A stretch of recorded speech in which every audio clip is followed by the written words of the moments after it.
Hello friends, welcome to my channel ELS English Literature Studies with Kaur Harpreet. Today we will discuss another form of drama, that is dramatic monologue.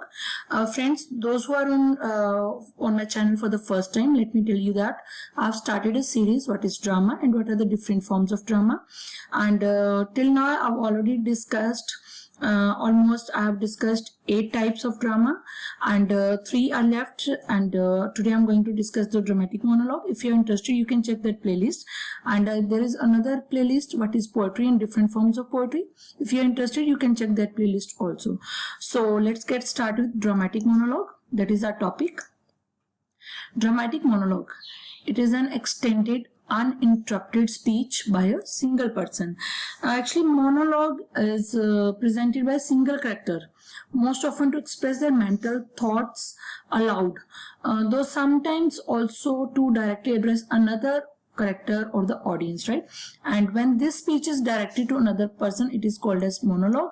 But when this speech is directed to the person himself or herself, it is soliloquy.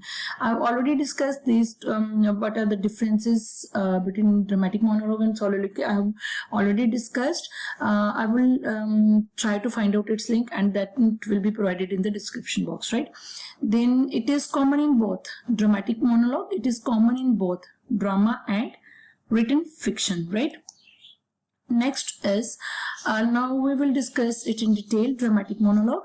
Actually, dramatic monologues means self-conversation or dialogue with self-speech or talks, right? It is a long speech. It is a long speech by a single person, right? It means there is only one person or one character who expresses his inner thoughts and feelings with the help of a long speech dramatically, right? And Robert Browning is known for this form. He perfected this form. Such poems are dramatic in the sense that they have dramatic quality, right? And which means the poem is meant to reach to an audience. Then the person who speaks is made to reveal himself. When we talk about his motive is to reveal specific intentions of his actions, right? It means whether he is speaking to himself or someone else, his motive is to reveal specific intentions of his action. And through this technique of dramatic monologue, the poet tries to dissect the character. He tries to dissect the soul of the character, fold and unfold different thoughts and aspects of the life of the character, right? Most of the time, the tricky part is that often the opinions stated by that character are not the same as the views of the poet, right? And most of the time, the speaker is trying to convince someone of something and may or may not be telling the whole truth, right? This tricky part is there, that the opinions stated by character are not the same as the views of the poet, and most of the time the speaker is trying to convince someone about something or may not be telling the whole truth, right? Sometimes what the speaker doesn't say is just as revealing and interesting as what he or she does say in the poem, right?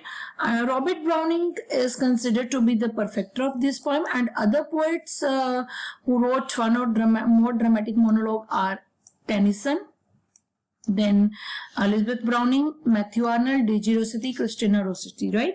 According to M.H. Abrams, according to him, there are 3 features of dramatic monologue. First one is a single person who is clearly not the poet, right? A single person or the single character, he is not the poet, utters a speech that makes up whole of the poem in a specific situation at a critical moment, right? And second is this person or this character addresses and interacts with one or more people, that is audience, but we know that the auditor's presence and what they say or do only from clues, right? Only from guesses or clues in the discourse of the single person, right? Then the third is, according to Abrams, third point is the main principle. When he's speaking to audience, his main principle is gradually to reveal his or her character to the reader, right? It's often said that the dramatic monologue is not heard, but like a soliloquy, we have soliloquy in a play, it is overheard. Often what is revealed is the opposite of what the reader expects or the narrator intends, right? So these are the three, we can say, features according to M.H. Abrams. First is a single person who is not the poet utters the speech. Then that person addresses and interacts with one or more people or audience. And third is his intention is to reveal the reader in a way that enhances its interest, the speaker's temperament, his character, right? And the narrator's motive is to reveal his or her character to the reader, right? And in dramatic monologue, we can say it is not heard, but it is overheard. Often what is revealed, we can say that is opposite of what the reader expects, right? So these are the features according to M.H. Abrams. Then we have important, we can say, monologues by Robert Browning. These are the dramatic monologues by Robert Browning.